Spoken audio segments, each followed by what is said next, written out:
નમસ્કાર, નિર્માણ ન્યૂઝના ખાસ કાર્યક્રમ હોટ ટોપિકમાં આપની સાથે હું છું ધર્મી। આજે વાત કરવી છે હોટ ટોપિકમાં શિક્ષણ વિભાગ વિશે, શિક્ષણ તંત્ર વિશે અને બાળકો વિશે કે જે હવે 3 ભાષા ભણવાના છે। જીએસઈબી દ્વારા આ સુધારો કરવામાં આવ્યો છે। ધોરણ 9 અને 10 માટે ખાસ કરીને કમ્પલસરી 3 ભાષાની પસંદગી કરવામાં આવી છે અને આ સિવાય પણ વોકેશનલ સબ્જેક્ટ પણ હવે ફરજિયાત કરી દેવાયો છે। એટલે કેટલાક સુધારાઓ કરાયા છે।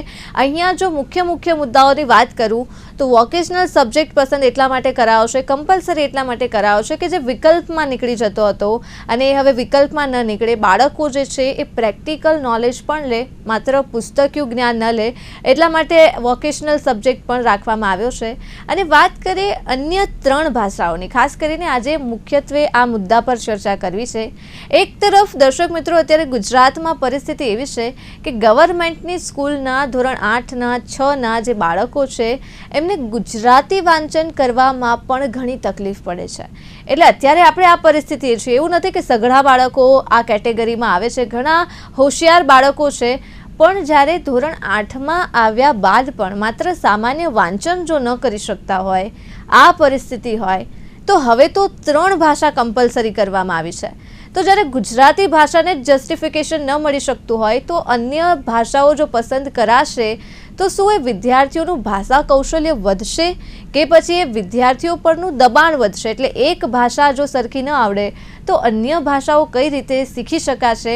અને આ પોલિસીનું જો બદલાવ કરવામાં આવ્યો છે તો આજે ચર્ચા કરવી છે કે આનાથી વિદ્યાર્થીઓને ફાયદો થશે, નુકસાન થશે, સામે શિક્ષકોનું કેટલું ભારણ વધશે, તેના ઉપર પણ ચર્ચા કરવી છે। આજે ચર્ચા કરવા માટે ખૂબ એક્સપર્ટ શિક્ષણવિદ આપણી સાથે જોડાયા છે, ડોક્ટર દીપક રાજેગુરુ અને તુલિકા શાહ। સૌપ્રથમ આપ બંને એક્સપર્ટનું હાર્દિક સ્વાગત છે નિર્માણ ન્યૂઝમાં। નમસ્કાર। જે પ્રકારે 3 ભાષા રાખવામાં આવી છે, હવે સૌથી પહેલા મારે થોડો ઇન્ટ્રો જોઈએ છે। આ પોલિસી કઈ પ્રકારની છે? 3 ભાષા ફરજિયાત લાગુ કરવામાં આવી છે, એટલે કયા પ્રકારે આ ભાષાઓ છે એ પસંદ કરાશે અને આખી પોલિસી કયા પ્રકારની છે? જી ધર્મીબેન, નિર્માણ ન્યૂઝના તજજ્ઞ મારી સાથે જોડાયેલા એવા મારા સહ અભ્યાસુ જે કહી શકાય તેવા તુલિકાબેન અને દર્શક મિત્રોને, આ વિષય ખૂબ જ ગંભીર છે। આપણે સૌ જાણીએ છીએ કે રાષ્ટ્રીય શિક્ષણ નીતિ 2020 NEP એના અમલીકરણ માટે સરકાર ખૂબ જ ગંભીરતાપૂર્વક વિચાર કરે છે અને ઘણા 3 વર્ષથી એના ઉપર વિશેષ ઉલ્લેખ કરવામાં આવે છે, તજજ્ઞોની રાય લેવામાં આવે છે, ઘણા બધા શાળાઓને પણ એની સાથે જોડીને, ઘણા બધા સંગઠનોને જોડીને તેમના અભિપ્રાયો લઈને હવે આ શિક્ષણ નીતિ, જેમાં વ્યવસાયલક્ષી અને સૈદ્ધાંતિક બાબતોને લગતી બાબતો કેવી રીતે લાવી શકાય અને સર્વસમાવેશી શિક્ષણ, ઇન્ક્લુસિવ એજ્યુકેશન, એટલે કે બધા લોકોને લાભકારક શિક્ષણ કેવી રીતે મળી શકે, તેના માટે ખૂબ ગંભીરતાપૂર્વક આ નવી શિક્ષણ નીતિ લાગુ કરવા માટે આપણે સૌ તત્પર છીએ। હું પણ એમાં સંમત છું। પરંતુ અત્યારે હાલમાં જે શૈક્ષણિક સત્ર શરૂ થયા પછી ગુજરાત સરકાર દ્વારા 3 ભાષાની જે ફોર્મ્યુલા, ટ્રાયલિંગ્વલ ફોર્મ્યુલા જે લાવ્યા છે, તેમાં ખાસ કરીને 2022માં મને યાદ છે ત્યાં સુધી તત્કાલીન શિક્ષણ મંત્રી જીતુભાઈ વાઘાણીએ 2022માં વોકેશનલ કોર્सेस એટલે કે વ્યવસાયલક્ષી શિક્ષણ અને તાલીમ મળે બાળકોને ને એમની રુચિ અનુસાર તેઓ વિષયની પસંદગી કરી શકે, તેના માટે ખૂબ સારું પગલું ભર્યું હતું ને એ અભિનંદનીય હતું। ને અત્યારે લગભગ ગ્રાન્ટેડ એડની શાળાઓમાં લગભગ 9મા ધોરણથી લઈને ઉપરના વર્ગો સુધી 9 જેટલા અલગ અલગ વ્યવસાયલક્ષી શિક્ષણ આપવામાં આવે છે અને વિષય તેની પસંદગી કરી શકે વિદ્યાર્થી, તેવું અત્યારે ચાલી રહ્યું છે। પરંતુ આ 3 ભાષાની જો ફોર્મ્યુલા આવશે તો એવા વિદ્યાર્થીઓએ જે 7 વિષયો ભણતા હતા તે મુખ્ય વિષયની સાથે હવે એમને 8 વિષય ભણવા પડશે અને જે રીતે ઉલ્લેખ થયો છે તો એક પ્રકારે વિદ્યાર્થી ઉપર એનું થોડુંક ભાષાકીય બર્ડન વધી શકે અને વોકેશનલ કોર્સ સાથે ભણવું હોય તો ભાષાની પસંદગી કરવી પડશે અને વોકેશનલ કોર્સ યાની કે વ્યવસાયલક્ષી જે વિષય પસંદગી કરી છે, સ્કિલ બેઝડ છે, કૌશલ્ય વિકાસ માટે છે, પોતાની રુચિ અનુસાર છે, તેમને તેમાંથી બાકાત રાખીને કરવાનું થાય તો પણ એમને નુકસાન થાય। તો આ બાબતે રાજ્ય સરકારને અને શિક્ષણ મંત્રીના માર્ગદર્શન હેઠળ બધાનું મંતવ્ય લઈને એકાદ વર્ષ માટે આપણે એવું કહી શકાય કે 10મા ધોરણના વિદ્યાર્થીઓ સાથે આવો અન્યાય ન થાય તેના માટે અત્યારે આ વર્ષે જો કરવું હોય તો 9મા ધોરણથી આપણે આરંભ કરીએ, શરૂ કરે. કારણ કે 3 ભાષા ભણવાની આવશ્યકતા શું છે પહેલી એ સમજવાની જરૂર છે. બાળક જે માધ્યમમાં ભણે, ગુજરાતી માધ્યમમાં ભણે, તો એ અલગ વિષય તરીકે એક અંગ્રેજી વિષય રાખી શકે. ઇંગ્લિશ મીડિયમમાં ભણતો વિદ્યાર્થી એને ફરજિયાત ગુજરાતી ભણવાનું હોય છે. પછી હિન્દી મીડિયમમાં પણ આપણે ત્યાં શાળાઓ ચાલે છે, તો હિન્દી મીડિયમમાં ભણતા વિદ્યાર્થીને અન્ય ભાષા તરીકે અંગ્રેજી અને ગુજરાતી ફરજિયાત છે. ગુજરાતમાં 1 થી 7 ધોરણમાં ભણતા હોય એટલે તો ગુજરાતી, હિન્દી અને અંગ્રેજી આ 3 ભાષાઓની ફોર્મ્યુલા છે. એમાં પણ પસંદગી એવી છે કે જે લોકો હિન્દી મીડિયમમાં ભણે છે તેને સંસ્કૃત અને સાથે બીજી ભાષા તરીકે લેવી હોય તો હિન્દી લઈ શકે, અન્ય ભાષા તરીકે લઈ શકે. તેવી રીતે 3 ભાષાઓ ભણવાથી બાળકને એક પ્રકારે ધોરણ 10માં અત્યારે એક પ્રકારનું ભારણ વધી શકે અને ટેન્શન વધી શકે છે. તો 9મા ધોરણમાં જે વિષયો ભણ્યા હોય તે જ વિષયથી તેઓએ 10મા ધોરણની પરીક્ષા આપવી જોઈએ. અને સાથોસાથ એક સાંકેતિક ભાષાનો પણ ઉલ્લેખ કરવામાં આવ્યો છે, જેને આપણે સાઇન લેંગ્વેજ કહીએ છીએ. તો સાઇન લેંગ્વેજ એટલે શું? તો કે સાંકેતિક ભાષા, જે લોકો બોલી નથી શકતા અને સાંભળી નથી શકતા, જેને મૂક બધિર કહેવાય, એમને જે ભાષામાં સમજી શકાય એવી ભાષા શીખવા માટે પણ એક આપણે ત્યાં આખા વિશ્વમાં, ખાસ કરીને વિદેશની ધરતીઓ પર આ બાબતે ખૂબ ચિંતા થઈ અને તેની સાંકેતિક ભાષાનો ઉપયોગ કરવાનો શરૂ થયો. ઘણી વખત આપણે જોઈએ છીએ સમાચાર માધ્યમોમાં પણ સાંકેતિક ભાષાના સમાચારો આપણે જોઈએ છીએ, જેને સાઇન લેંગ્વેજ, અને એ ભાષા પણ શીખવી હોય તો શીખી શકે. પરંતુ ધર્મીબેન, આ બધી ભાષાઓની જરૂર ક્યારે અને કેવી રીતે પડશે તેના ઉપર વિચાર કરવાની જરૂર છે. તેના ઉપર આપણે ચર્ચા કરીએ. દીપકજી, તુલિકાજી, શું લાગે છે? અત્યારે 3 ભાષાઓનું કહેવામાં આવી રહ્યું છે કે 3 ભાષા શીખવી પડશે, એટલે દીપકજીએ ઇન્ટ્રો તો આપણને આપી દીધો છે કે આ વસ્તુ શું છે. આપણા સૈન્ય વિશે આજે ચર્ચા કરીએ છીએ. પ્રેક્ટિકલી કેટલું પોસિબલ છે તુલિકાજી આપના મતે? આપ વિદ્યાર્થીઓ સાથે રહો છો, જાણો છો વિદ્યાર્થીઓને. 9મા 10મા ધોરણમાં જો આ પોલિસી આવે તો પ્રેક્ટિકલી આ વસ્તુ પોસિબલ છે? ધર્મીબેન, 9મા 10મામાં તો આ પોલિસી આવે તો એકદમ આપણા માટે, વિદ્યાર્થી માટે કઈ લાભ ના હોય એમાં. કેમ કે લેંગ્વેજનું ફાઉન્ડેશન થાય છે ફાઉન્ડેશન યર્સમાં. 8 વર્ષ સુધી બહુ ભાષાઓ પિકઅપ કરી લે ને છોકરાઓને એમનો ફાયદો પણ થાય. વધારે ભાષા હિન્દી ઓલ્સો.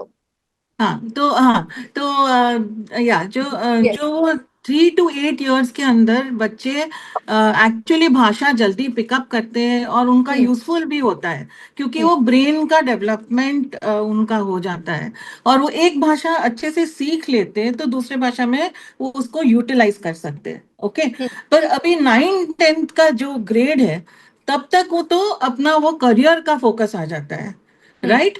तो उसमें आप भाषा लिंग्विस्टिक फोर्स क्यों कर रहे हैं? क्योंकि ये मेरे ख्याल से हमें थोड़ा पीछे जाना चाहिए. ये मातृभाषा का शब्द आता है NEP 2020 में. ओके, तो मातृभाषा पे फोर्स क्यों कर रहे हैं गवर्नमेंट, NEP वगैरह? क्योंकि जैसे चाइना, जापान है, उनका जो है 1 लैंग्वेज फॉर्मूला है. तो जापानीज बच्चे जापानीज ही सीखते हैं और उसमें वो काफी आगे बढ़ जाते हैं, ठीक है. पर वो भी देखना है कि उस देश में और कोई भाषा है ही नहीं. पूरे देश में एक ही भाषा है. हाँ, पर हमारे यहाँ आप वो इम्प्लीमेंट करने जाओ मातृभाषा, तो मेरे क्लास में, मेरा कोई भी क्लास ले लो, XYZ, उसमें 4 भाषा मातृभाषा तो होंगे ही. ओके, तो जैसे अब मेरा ही एग्जाम्पल ले लो, मैं आपको बताऊं, मैं बंगाली हूँ पर मैं गुजरात में बड़ी हुई हूँ, राइट? तो मेरे घर में बंगाली बोलते होंगे, पर स्कूल में मैं गुजराती, हिंदी और इंग्लिश सीखती थी, ठीक है. एक्चुअली मातृभाषा का क्या मतलब होता है? जिसमें आप सपने देख सकते हो, आप थिंक कर सकते हो, आप कैलकुलेट कर सकते हो. कोई भी भाषा पे मास्टरी आ जाता है तो वो आपका मातृभाषा जैसा बन जाता है. तो प्रॉब्लम आई फील इतना नहीं है कि आप कितने लैंग्वेज सिखा रहे हो. ये सब लैंग्वेज, एक लैंग्वेज भी आप ठीक से सिखाइए जो उसका बच्चे का एकदम मदर टंग बन जाए. हम गुजरात में रह के, ऐसा नहीं है कि हमें बंगाली नहीं आती है. हमारे घर पे मम्मी ने सिखाया बंगाली, बिठा बिठा के वेकेशन में सिखाया, तो वो भी हमने किया. बट एवरी चाइल्ड ये सब नहीं कर सकते. तो मतलब एक सीखे पर अच्छे से सीखे. राइट, जो भी लैंग्वेज सीखो आप, और ये जो मुझे नहीं लगता कि हमारे ये 3 लैंग्वेज फॉर्मूला पहले भी था, अभी आप एनफोर्स कर रहे हैं कि आप 2 इंडियन और 1 फॉरेन लैंग्वेज। अभी हमारे कंट्री का एडवांटेज क्या था, आप देखो इंडियंस क्यों सब पूरे वर्ल्ड में फैल गए, स्पेशली गुजरात के लोग, क्योंकि उनको इंग्लिश आता था।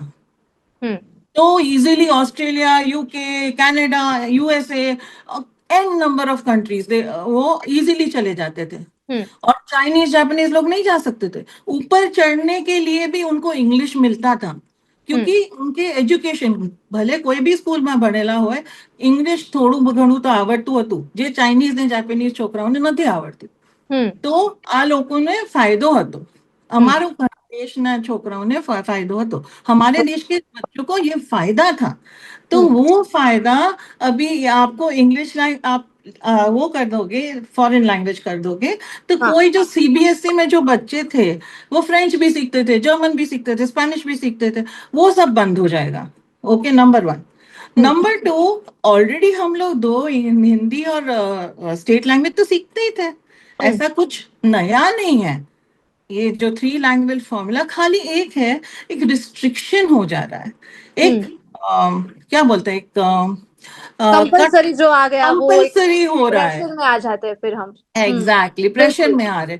और 9th-10th में जब आपको करियर चूज करने का टाइम आता है, तब इतने सारे भाषा सीखने का कोई जरूरत ही नहीं है। और आप यदि इंग्लिश को फॉरेन लैंग्वेज कर देंगे और बच्चे नहीं सीखते इंग्लिश, तो आप सोचो कि एडिशनल रिसर्च पूरे वर्ल्ड में इंग्लिश में पब्लिश होता है। तो जब मैं पीएचडी करने जाऊंगी, तो मेरे लिए तो वो बहुत मुश्किल होगा कि फाइंड आउट किसका रिसर्च कहाँ, कौन सा हुआ, कहाँ हुआ, उसके बाद अपना रिसर्च करना। ये सब चीजें मुझे लगता है कि हमें ये सब चीजों का ध्यान रखना चाहिए। अभी आप बोलेंगे कि इनोवेशन नहीं हो रहा है अपने कंट्री में, अभी आप सोचो इनोवेशन क्यों नहीं हो रहा है। हमारे यहाँ से इतने सारे इंजीनियर, आर्किटेक्ट सब चले जाते हैं, और वो दूसरे कंट्री में जाके इनोवेशन कर ही रहे हैं ना। और एजुकेशन माइंड यू यहाँ से ही लिया है। कई लोगों तो गवर्नमेंट स्कूल में पढ़ के भी अमेरिका जाके इन्वेंशन कर रहे हैं। तो आप हमारा एजुकेशन सिस्टम चेंज करने की जरूरत है, 100%। स्किल बेस्ड सब्जेक्ट डालने की जरूरत है, पर लैंग्वेज का फोकस जो है इतना ज्यादा मेरे ख्याल से नहीं होना चाहिए जितना साइंस का फोकस होना चाहिए, to include scientific thought from the beginning. Curiosity, जो ये रट्टा जो मार रहे थे वो बंद होना चाहिए, और application oriented education, skill based subject, I am all for it. Skill based subject introduce करना अच्छा है, पर जो है, जैसे सीबीएसई में इन्होंने क्या किया है, 6 से स्किल बेस्ड सब्जेक्ट चालू कर दिया। तो 6, 7, 8 में बच्चा एक स्किल सीखता है, 9th-10th में दूसरा स्किल सीखता है, और उसमें भी कभी एआई ले रहा है, कभी ये ले रहा है, क्योंकि बच्चे हैं ना, बच्चे हैं, कभी उसको टूर्स एंड ट्रैवल्स अच्छा लगता है, कभी मास मीडिया अच्छा लगता है। 11th-12th में उसने फिर वो मास मीडिया ले लिया, तो उसका करियर शायद उसी में बन जाता है, क्योंकि उसको वो पता चलता है कि इतना सारा क्या करना है, किस तरफ जाना है। बिल्कुल बिल्कुल। भाषा की बात करें तो हम जी बिल्कुल आगे हम स्किल पे बहुत फोकस होना चाहिए, और practical knowledge and scientific knowledge. And इतना ज्यादा हमें एक्चुअली लैंग्वेज, हमारे कंट्री में तो नेसेसरी है 3 लैंग्वेज, और Sanskrit as a classical language हम सिखा सकते हैं, राइट। ओके, દીપકજી શું લાગે છે જ્યારે લેંગ્વેજની વાત આવે એટલે તુલિકાજી અત્યારે પ્રેક્ટિકલ જે વસ્તુ સ્કૂલમાં જે પ્રકાર એટમોસ્ફિયર છે, વિદ્યાર્થીઓનો એટીટ્યુડ છે, વાત કરી, પણ આપણે વાત કરીએ ટીચર્સની, એટલે દીપકજી અત્યારે પરિસ્થિતિ એવી છે કે ઓલરેડી સ્ટાફની અછત તો આપણા ગુજરાતમાં છે જ। ગુજરાતી લેંગ્વેજની જો વાત કરીએ તો એ લેંગ્વેજમાં પણ તકલીફ છે, અને એમાં પણ હવે જોવા જઈએ તો હવે જ્યારે 3 ભાષાની જો વાત આવે દીપકજી, તો શિક્ષકોની કયા પ્રકારની પરિસ્થિતિ થશે? એટલે જો વિદ્યાર્થી અરબી કે ફારસી કે આ પ્રકારની જો ભાષા પસંદ કરશે, તો શું એને ભણાવનારા શિક્ષકો આપણી પાસે છે ખરા? પહેલા તો મુખ્ય વિષયો, ધર્મીબેન, હમણાં જ 2 અઠવાડિયા પહેલા આની ખૂબ ચર્ચા થઈ રાજ્ય સરકારના નીતિ નિયમોમાં, ગ્રાન્ટીન શાળાઓમાં, ખૂબ જ શિક્ષકોની ઘટ છે, કેટલા શિક્ષકોની હજી ભરતી પ્રક્રિયા બાકી છે. એટલે આ બધી બાબતોને ધ્યાનમાં રાખીને જે ગણિત, વિજ્ઞાન, સમાજ વિદ્યાના જે આપણા મુખ્ય 5 વિષયો જે ભણવાના છે એના શિક્ષકો પૂરતા મળી નથી રહ્યા અથવા તો ઉપલબ્ધતા ઓછી છે. અને ગ્રાન્ટ ઇન એડ શાળાઓ રાહ જોઈને બેઠી છે કે ક્યારે શિક્ષકોની ભરતી થાય અને વિદ્યાર્થીઓ મુખ્ય વિષયો ભણે.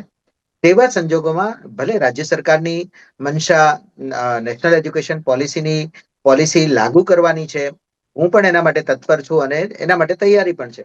પણ શિક્ષકો જે વિષય નિષ્ણાંત, ખાસ કરીને ભાષા એવી બાબત છે કે એના વિષયના નિષ્ણાંત ના હોય ત્યાં સુધી કોઈ ભાષા ન ભણી શકાય.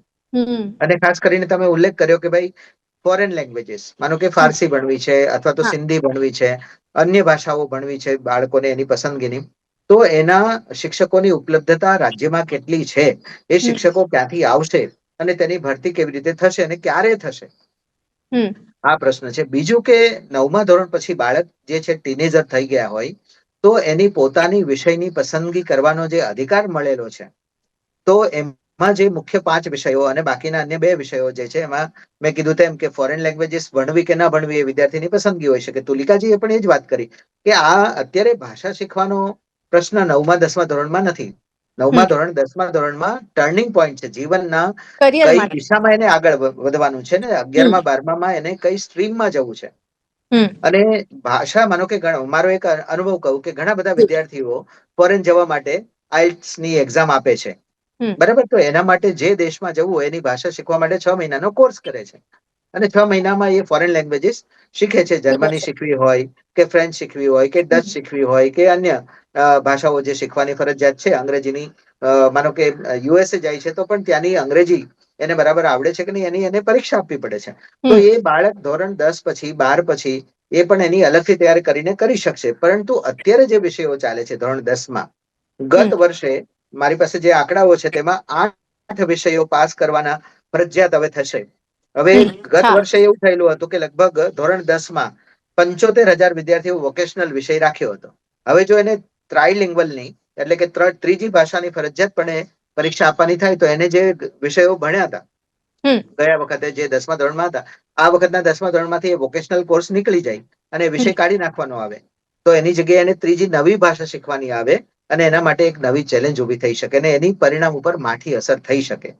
ખાસ કરીને આપણે શરૂઆતમાં કીધું કે માતૃભાષામાં જ બાળકો ઘણા બધા નબળા છે અને એવું સરકારી આંકડાઓમાં પણ હમણાં 10 દિવસ પહેલા અખબારોમાં આવી ગયું. ઓન પેપર છે આ વસ્તુ. જી, ઓન પેપર છે કે ભાઈ એમને વાંચતા લખતા બરાબર આવડતું નથી અને જેમની પાછળ એક બાળક પાછળ લગભગ 68,000 રૂપિયાનો ખર્ચ કરે છે રાજ્ય સરકાર.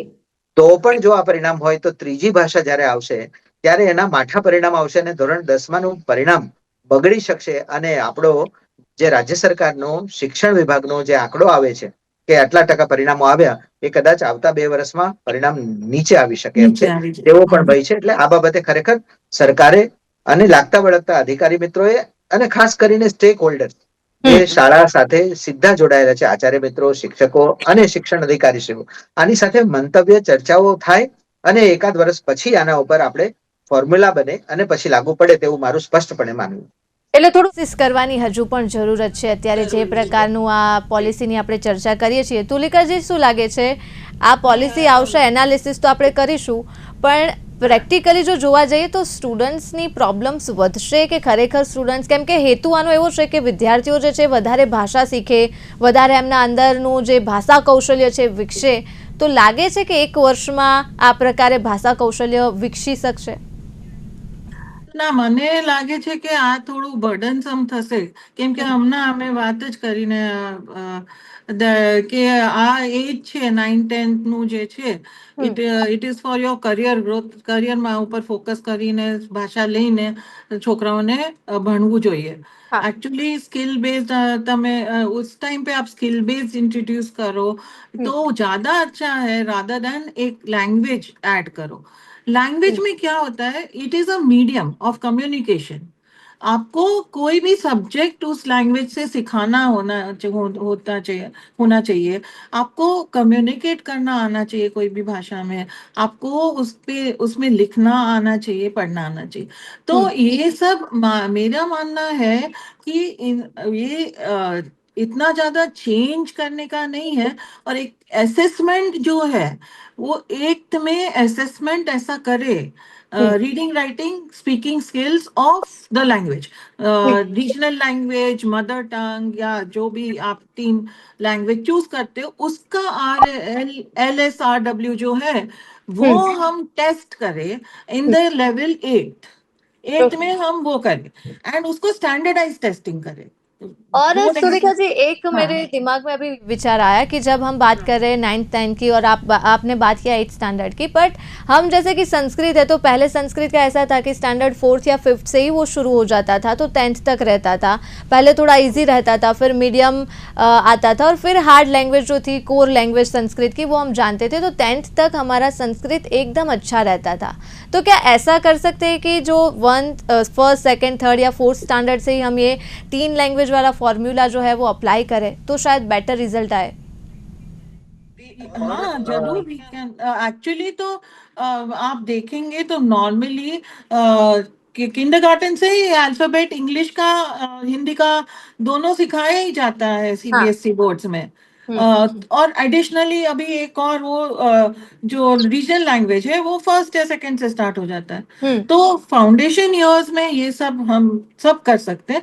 बट LSRW जो listening, reading, speaking and writing skill का टेस्टिंग है, जो भी आप लैंग्वेज बोलो, आप रीजनल लैंग्वेज बोलो, हिंदी का बोलो, इंग्लिश का बोलो, वो सब हमें स्टैंडर्डाइज करके और 8 तक हमें वो कंप्लीट करना चाहिए, सो दैट चाइल्ड 9-10 से अपना करियर फोकस रहे। बिल्कुल। आपको आई डोंट नो, आप मेरा आइडिया आपको समझ में आ रहा है नहीं? बिल्कुल बट बिल्कुल बिल्कुल। हाँ, सो मुझे ही लग रहा है कि ये एक जो सिस्टम है, वो क्योंकि चेंज हमारे करे कंट्री શાયદ में આમ આ જો ડિસ્કશન वो થોડા જસ્ટિફાય हो। દીપકજી, શું લાગે છે, જે પ્રકારે નાના ધોરણથી વાત થઈ રહી છે એટલે તો વાત કરી, પણ આ સિવાય આ પોલિસીનું એનાલિસિસ જો કરવામાં આવે તો આ સિવાય કયા કયા એવા બીજા સુધારાઓની જરૂર છે, એટલે ક્યાં ખામી છે હજુ પણ આ પોલિસીમાં? જી, ખાસ કરીને તુલિકાજીએ વાત કરી કે ભાઈ નાના ધોરણથી આપણે એને જે ભાષાની ફોર્મ્યુલા આપી દઈએ છીએ તો અપ ટુ 8th સ્ટાન્ડર્ડ એટલે કે 8મા ધોરણ સુધીમાં એ 3 ભાષા શીખી શકે।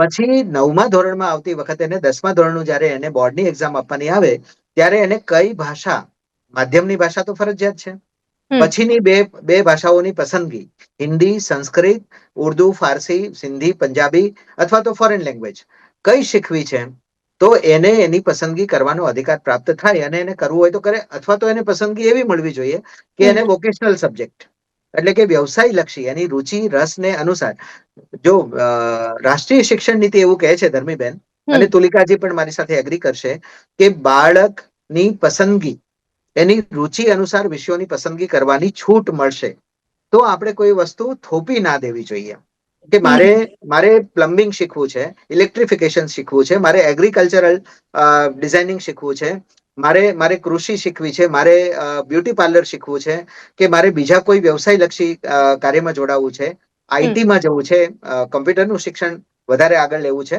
તો એ બાળકની પસંદગી થવાનો એને અધિકાર હોવો જોઈએ। 3 ભાષા ભણવી છે તો પણ વાંધો નથી, 2 ભાષા રાખીને ત્રીજો વોકેશનલ સબ્જેક્ટ તમારે કરવો હોય તો પણ એ રાખી શકે તેવી છૂટ બાળકને આપો, એવું મારું કહેવાનું છે। તુલિકાજી, આપ એગ્રી કરશો કે નહીં હું નથી કહી શકતો। બીજું કે ધર્મેન્દ્ર આપનું ધ્યાન દોરું છું, જી જી, ગઈકાલે CBSE આ બાબતે 3 ભાષા ફોર્મ્યુલા ઉપર કાલે 10મા ધોરણના વિદ્યાર્થીઓને ડ્રોપ્ડ કર્યા છે કે એમને આ વર્ષે લાગુ નહીં પડે। CBSE has updated. હા, CBSE એ પાછું ચેન્જ કર્યું છે કે હવે અમે થોડું ફેરફાર કરીએ છીએ આ પોલિસીમાં। હા, નવમા ધોરણમાં પસંદગી કરી શકાશે, પણ 10મા ધોરણના વિદ્યાર્થીઓને 2027માં એટલે કે આવતા વર્ષે એને લાગુ કરવાનો વિષય વિચારીશું એવું કહી દીધું છે। એટલે એમને જો છૂટ મળી હોય તો રાજ્ય સરકાર, ગુજરાત સરકાર તો પણ NCERT ના બુક્સને ફોલો કરે છે, તો આપના માધ્યમથી હું રાજ્ય સરકારના જે તે અધિકારી છે, શિક્ષણ મંત્રી છે અને આ સાથે જોડાયેલા તમામ લોકોને વિનંતી કરું છું કે આપણે આ વર્ષે એ ફોર્મ્યુલાથી થોડા દૂર રહીને વિદ્યાર્થીઓને જે વિષયો ભણતા આવ્યા છે એ વિષયમાં એમને 10મા ધોરણની પરીક્ષા આપવાનો અધિકાર મળે। ખૂબ આભાર દીપકજી, તુલિકાજી, આ બંને એક્સપર્ટનો અમારી સાથે જોડાવા બદલ અને ચર્ચા કરવા બદલ થેન્ક યુ સો મચ। અમને આ વિષય ઉપર ચર્ચા કરવા માટે આપે બોલાવ્યા અને અમારા મંતવ્યો મૂકવાનો જે અવસર આપ્યો એ બદલ અમે નિર્માણ ન્યૂઝ નો પણ આભાર માનીએ છીએ ધર્મીબેન. Thank you. बिल्कुल, thank you. Thank you Dharmi बहुत बहन, बहुत thank you। धन्यवाद. आपने भी बहुत अच्छी बात की और તો आगे દર્શક भी મિત્રો कभी मिलते આજની ચર્ચામાં હાલ માત્ર આટલું જ. મને આપશો રજા. નમસ્કાર.